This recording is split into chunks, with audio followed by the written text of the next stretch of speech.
Bom, galera, tá entrando no ar a nossa primeira edição deste sabadão, como sempre, com muitas informações para vocês.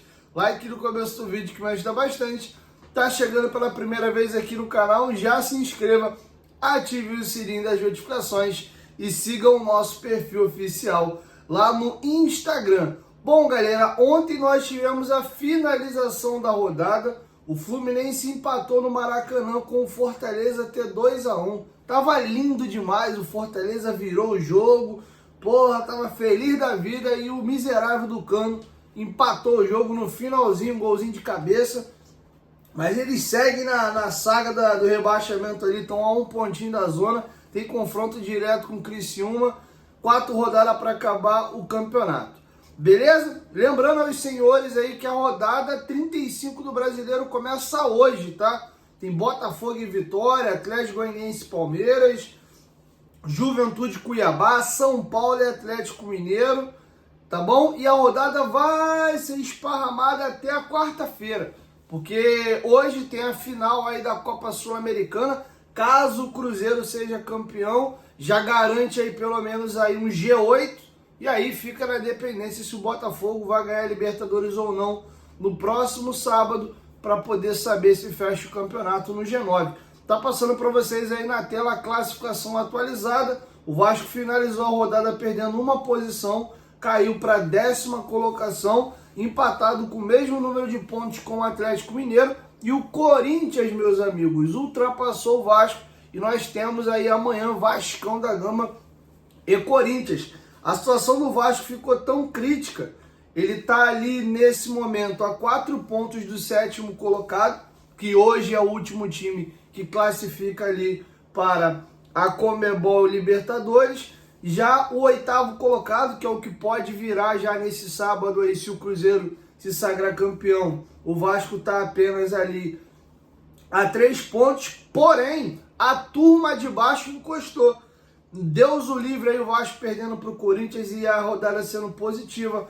O Vasco pode ver até o Atlético Paranaense, meus amigos, que é o 14º colocado, empatar em número de pontos com o Vasco. Com um detalhe, o saldo de gol do Vasco é menos 14, do Galo é menos 5, do Vitória é menos 9, do Grêmio é menos 4, do Atlético Paranaense também é menos 4. O Vasco tem o pior saldo de gols de todas essas equipes. Tá bom? Então o Vasco pode, nessa rodada, em caso de derrota para o Corinthians e a galera de baixo aí vencer, o Vasco despencar absurdamente na tabela, inclusive ao ponto de ver a sua classificação para a Sul-Americana ameaçada. Então, se o Vasco quer garantir alguma competição sul-americana, e eu nem estou falando de Libertadores, o Vasco precisa começar a pontuar nessa reta final de campeonato. Beleza? Quero te ouvir, deixa a sua opinião aqui embaixo nos comentários. O Vasco tem 4 jogos a fazer: Corinthians na Arena Itaquera, Atlético Goianiense em São Januário, Atlético Mineiro em São Januário e fecha com Cuiabá lá em Mato Grosso. Quero te ouvir, deixa a sua opinião aqui nos comentários. Quantos pontos vocês acreditam que o Vasco faz nessa sequência de 12 pontos? Beleza? Inclusive você que for fazer suas apostas aí, faça lá na Betfair, tá? Tem esse jogaço aí do Cruzeiro rolando aí no final de semana, Brasileirão começando. Já pode deixar a tua aposta feita aí pro jogo entre Vasco e Corinthians amanhã. Corinthians vem bem desfalcado, vou falar um pouco melhor disso no próximo vídeo, beleza? A Betfair é a patrocinadora master do Vascão da Gama e nossa parceira aqui no canal. Você apostando lá na Betfair, você está fortalecendo o Vascão por tabela, porque a Betfair é a maior patrocinadora da história do Vascão. Pensou em apostas, pensou em Betfair. Dito isso, minha galera, vamos agora aqui trazer algumas informações curtinhas. O Flamengo ontem divulgou o vídeo aí do seu projeto do novo estádio, que está para ser inaugurado em 2028, 2029. É a intenção, não se fala oficialmente do número de torcedores, mas calcula-se um estádio para 80 mil lugares. E o Flamengo deu uma provocada no Vasco no vídeo de apresentação do estádio. O que passou lá no telão, né, que eles simularam como se fosse um jogo, foi um Flamengo e Vasco, e o Flamengo venceu o jogo ali por 2-0. Eu particularmente achei ótimo, porque é sinal de que a rivalidade ainda está viva e o Flamengo institucionalmente ainda reconhece no Vasco ser o maior rival, apesar de ter iniciado um burburinho aqui no Rio de Janeiro, né? Já tem uma galerinha, não, meu rival agora é o Palmeiras, já tem um ou outro gato pingado que quer meter o Fluminense no meio da parada. O Vasco vem tanto tempo na merda e no ostracismo que isso, pra mim, indiscutivelmente o Flamengo e Vasco é o maior clássico do Rio. Se você perguntar pra maioria dos rubro-negros, vai bater, mas só o fato de esse assunto virar pauta é sinal de que já tá caminhando para ficar esquisito. Porque ninguém pergunta qual é o maior rival do Corinthians, o maior rival do Atlético Mineiro, do Grêmio, apesar de eu ter citado 2 estados aqui, que você tem 2 torcidas só, mas pegando o caso de São Paulo, não tem discussão, irmão. É Corinthians e Palmeiras ali nas cabeças,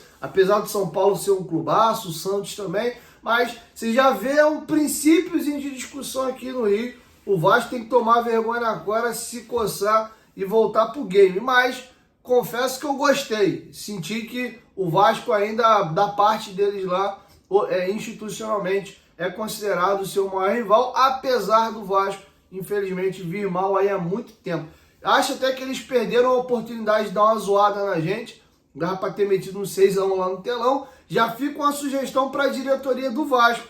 O Vasco, né, em breve vai anunciar o vídeo também aí da reforma de São Januário, o oficial. Eu metia 7-0 lá no telão para lembrar a maior goleada do clássico, que ainda pertence ao Vasco. Tudo bem que foi, bem lá para trás, mas no vídeo de apresentação devolvi esse 2-0 aí com 7-0. Alô, diretoria, pega essa resenha aí e eu acho que seria bacana dar esse troco neles aí, mostrando a maior goleada do clássico. Beleza? Vamos virar a chave aqui e trazer algumas outras informações. Ontem o STJD fez o julgamento da partida entre Vasco e Juventude em São Januário. Lembra que o Souza foi expulso?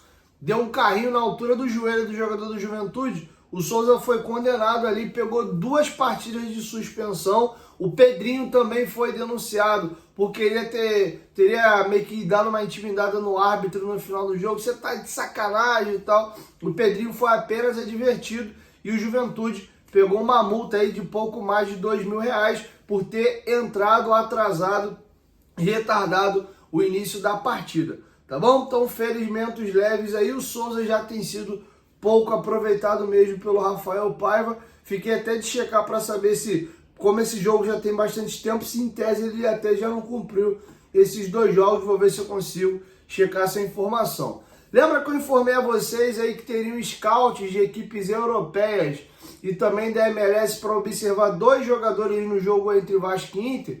Tanto o Lucas Piton como o Matheus Cocão. A informação que chega do jornalista Ecrem Conu é de que há 4 equipes italianas interessadas aí no nosso lateral esquerdo, Lucas Piton. Milan, Lazio, Roma e também a equipe da Fiorentina, tá? Essas 4 equipes aí são quem demonstram interesse na contratação do jogador. Dificilmente aí o Piton não vai receber uma proposta interessante da Europa. Cabe o Vasco agora vender ou não, tá? Segundo apurou o Ecrem Conu, a multa do Piton é 9 milhões de euros.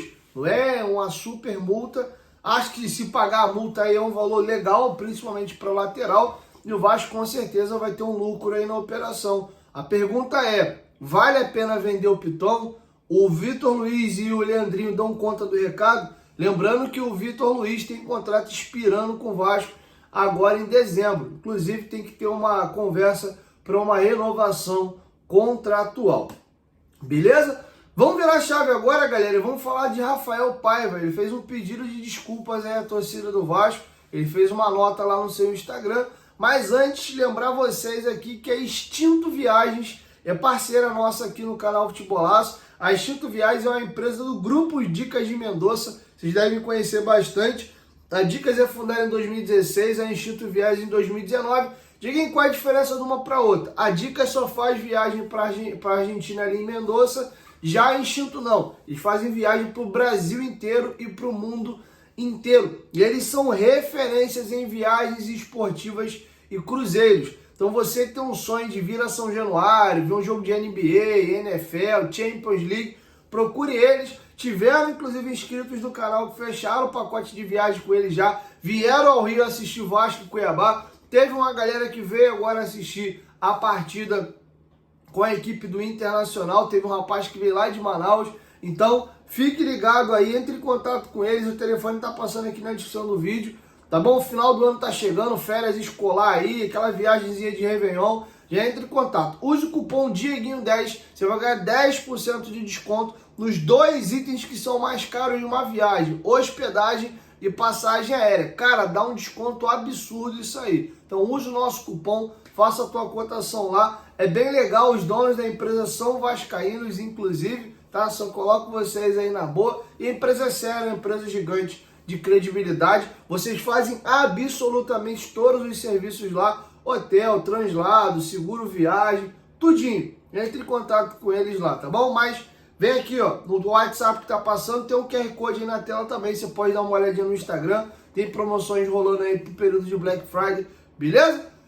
Instituto Viagens, parceira do canal Futebolaço. Bom, galera, vamos agora aqui ler o pedido de desculpas do Rafael Paiva. Deu uma repercussão absurda, torcida do Vasco reclamando muito, a imprensa tradicional, inclusive, tomou isso como pauta e houve debate em programas esportivos. Vi até jornalistas vascaínos que trabalham em emissoras tradicionais dando uma marimbada no Paiva ontem. Então o negócio deu uma azedada para ele aí e o Paiva teve que vir a público ali se desculpar. Vamos ler aqui com vocês a nota do Paiva. A responsabilidade de representar o Vasco é enorme. Ontem, um recorte na minha coletiva chamou a atenção quando destaquei o nível de exigência do torcedor vascaíno. Peço desculpas se não me expressei da melhor forma. Foi no momento mais turbulento de 2024 que nós, torcida mais grupo, respondemos da melhor forma. Temos 4 jogos pela frente para fechar a temporada e vamos lutar com todas as nossas forças para buscar o maior número de vitórias. E o apoio deste torcedor é fundamental neste processo, como foi ao longo de toda a história do clube e desta temporada. Sei do privilégio de vestir essas cores e que a exigência do torcedor é sempre para o melhor e para o que o Vasco merece. Então tá feito o registro aí do técnico Rafael Paiva, tá bom? Acho que o Paiva realmente... Falei bastante disso no vídeo anterior. Tem algumas éticas da bola que não cabem. Então acho que o Paiva deu uma garoteada ali, mas nada que um bom pedido de desculpa aí não resolve. Uma vitória contra o Corinthians também.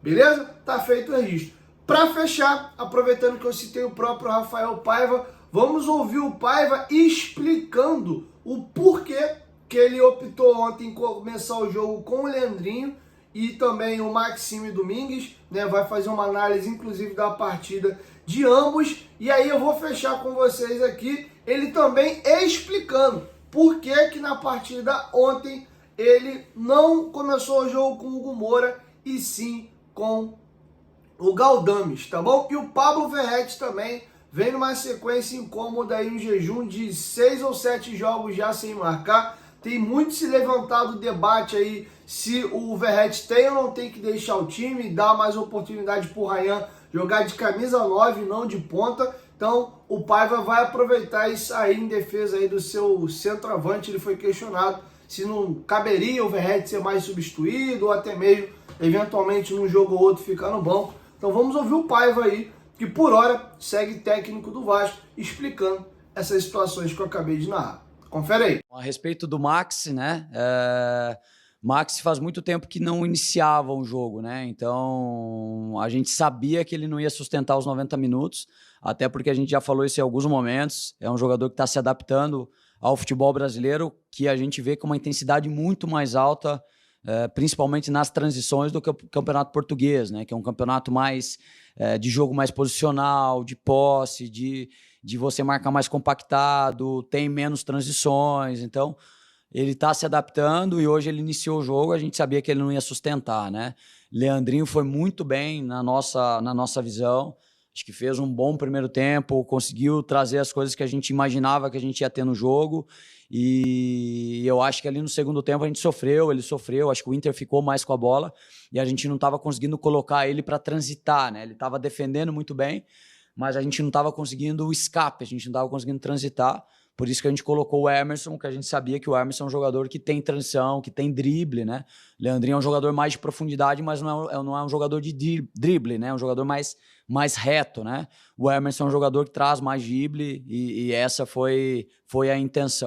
Bom, a respeito do Galdames, diferente do Hugo, assim, né? Que eu posso falar tecnicamente, o Galdames é um jogador que consegue construir um pouco melhor do que o Hugo, né? O Hugo vinha muito bem, é um jogador que a gente acredita demais. Galdames é um jogador que deu um salto ali de performance muito alto, é um jogador que tem uma bola longa, direcionada melhor, um primeiro toque na bola melhor, e eu acho que a briga ali tá muito saudável, principalmente entre os três ali, né? Cada um com a sua característica. O Hugo é um jogador que nos ajudou demais, é um jogador, de novo, a gente confia muito, e eu acho que ali eu acho que na verdade a gente ganhou um jogador, né? A gente não pode olhar que a gente perdeu o Hugo. Eu acho que a gente ganhou mais um jogador para a posição que pode nos traz um equilíbrio. Acho que Galdames é um jogador inteligente, mas é uma vaga ali que eu acho que a briga está muito boa, né? E o Hugo entrou muito bem, o Hugo foi muito bem nos treinos também.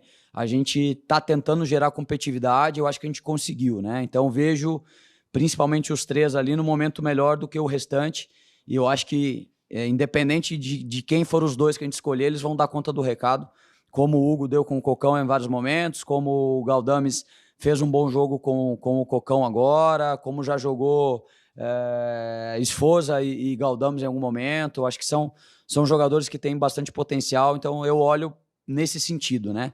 A respeito do Verratti, incomoda demais o Verratti também. Eu acho que hoje ele teve até 2 chances ali para fazer gol, aquela bola do tiro de meta do Inter, que a gente conseguiu ganhar e o goleiro saiu do gol. Acho que ele poderia ter batido de primeira, né? Não sei se ele ia conseguir driblar o goleiro, tinha 2 zagueiros em cima, né? 2 defensores ali do Inter, mas se ele bate, talvez ele ia ter uma chance maior, né? Ainda sobrou no Coutinho, o Coutinho tentou cavar e o outro jogador do Inter tirou em cima da linha, e teve uma bola, um cruzamento que quicou e sobrou embaixo do gol para ele chutou por cima, né? Então tem incomodado muito o Verratti, porque são chances que geralmente ele não perde, né? Mas é um jogador muito experiente, foi o artilheiro da Copa do Brasil, acho que é um jogador que entrou na seleção da Copa do Brasil. A gente não pode desconsiderar tudo que ele já fez, né? É uma liderança, é um jogador que empurra demais a nossa equipe com vontade, com intensidade. Ele é um jogador importante. Eu acho que o Ryan é um menino de 18 anos, que às vezes a gente quer colocar uma responsabilidade gigante em cima dele, né? E de resolver o jogo em alguns momentos. Mas a gente sabe que se a gente precisar em algum momento do jogo trocar o Verratti, se isso for melhor para o Vasco, a gente vai pensar nisso também.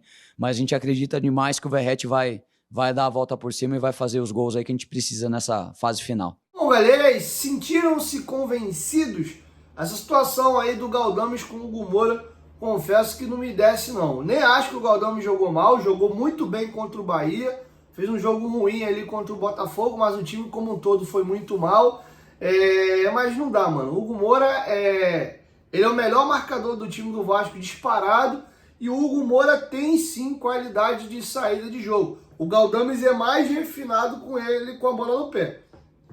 E jogam diferente. O Galdames é muito passe de primeira e inversão de jogo. O Hugo Moura carrega essa bola. Inclusive tem jogos aí que o Hugo Moura pisa na área, faz gol, ele chuta de fora. Só tem um senãozinho ali no jogo do Hugo Moura, é a fragilidade às vezes dele física. Né? Física não no sentido de força, mas de resistência. Ele dificilmente consegue terminar 90 minutos. Mas para mim, indiscutivelmente, a dupla de volantes do Vasco é Hugo Moura e Matheus Carvalho. Beleza? Então é isso, quero te ouvir. Deixa a sua opinião aqui embaixo nos comentários sobre tudo que a gente discorreu nesse vídeo, beleza? 1, 2, 3, futebolaço, tamo junto família, e logo mais eu chego com a nossa segunda edição. Tamo junto!